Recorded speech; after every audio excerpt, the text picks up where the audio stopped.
So the last time we talked about the Alien Enemies Act deportations, we learned that a Trump judge in the state of Texas slapped down his argument for deporting people with that legal authority. And that was a real important sign of things to come, that when you can't get judges who are really ideologically in agreement with you to back what you're doing, that means pretty much up and down, you're going to get slapped down every way imaginable.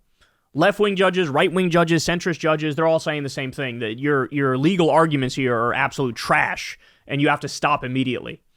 And so, thankfully, that trend has continued here. Take a look at this. Supreme Court blocks Trump from restarting Alien Enemies Act deportations. The Supreme Court on Friday blocked President Trump from moving forward with deportations under the 1798 Alien Enemies Act for a group of immigrants in northern Texas, siding with Venezuelans who feared they were poised for imminent removal under the sweeping wartime authority. The decision is a significant loss for Trump, who wants to use the law to speed deportations and avoid the kind of review normally required before removing people from the country. But the decision is also temporary, and the underlying legal fight over the president's invocation will continue in multiple federal courts across the country. The justices sent the case at issue back to an appeals court to decide the underlying questions in the case, including whether the president's move is legal, and if it is, how much notice the migrants targeted under the act should receive. Two conservative justices, Clarence Thomas and Samuel Alito, publicly noted their dissent.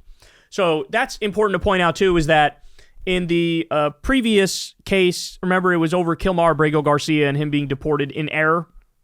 You even had Clarence Thomas and Samuel Alito saying, yeah, you got to facilitate his return. You got to try to get him back. On this broader question of the Alien Enemies Act deportations, you do have Clarence Thomas and Samuel Alito siding with Trump, but that still means that it's 7-2 against Trump. The court's unsigned opinion was notably pointed about how the government was attempting to handle the removals, and also how U.S. District Judge James Hendricks had dealt with the case at an earlier stage. The court referenced another case that had reached it previously, that of Kilmar Abrego Garcia, who was mistakenly removed to El Salvador. The court noted that the Trump administration has represented that it is unable to provide for the return of an individual deported in error to a prison in El Salvador. Given that, the court said, the detainees' interests at stake are accordingly particularly weighty. In other words, the court was saying it is important to get the legal questions correct before people are removed, potentially forever. The court added that the way the Trump administration was handling the removals did not pass muster. Specifically, the justices pointed to notice of only 24 hours that was devoid of information about how to exercise due process rights to contest that removal. So in other words, remember, they were like, look, you got to provide some sort of a process. And the Trump regime was like, okay, cool, we'll give them like a day. And the reality is that is not nearly enough time to get a lawyer to understand what you have to file, where you have to go, et cetera, et cetera.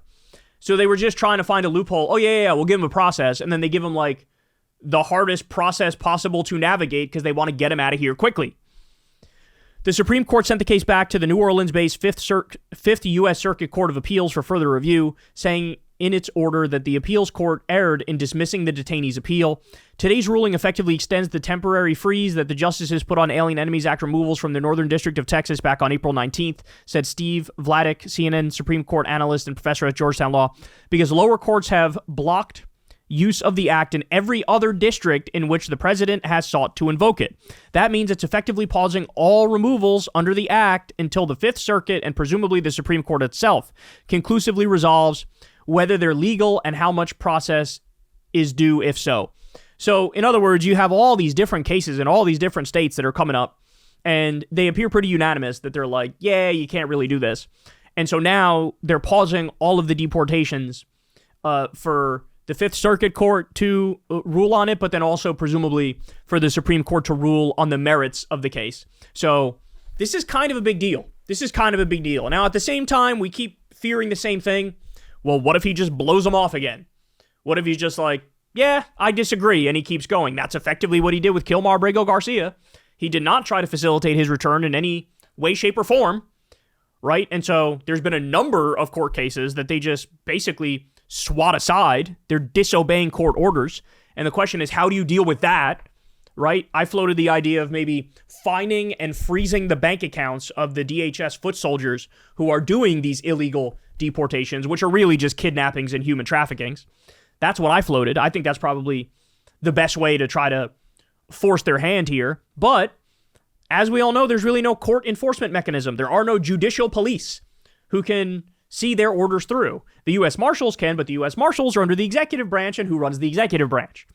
So that's why we've been in a continued constitutional crisis for an extended amount of time now.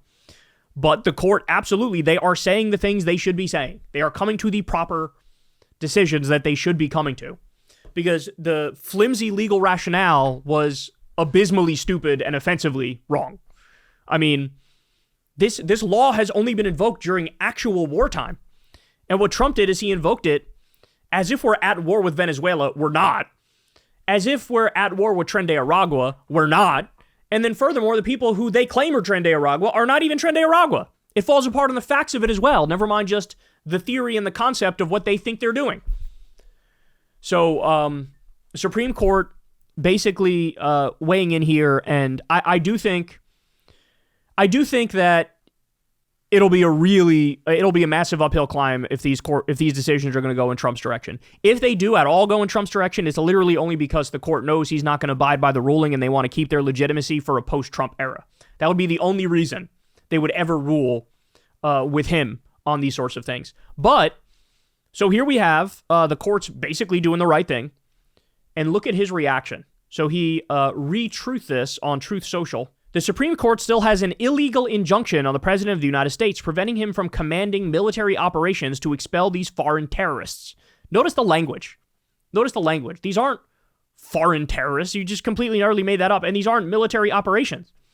The president should house these terrorists near the Chevy Chase Country Club with daytime release. In other words, that's like an implied threat to the Supreme Court justices who are probably go to that country club or live near that country club or whatever the hell.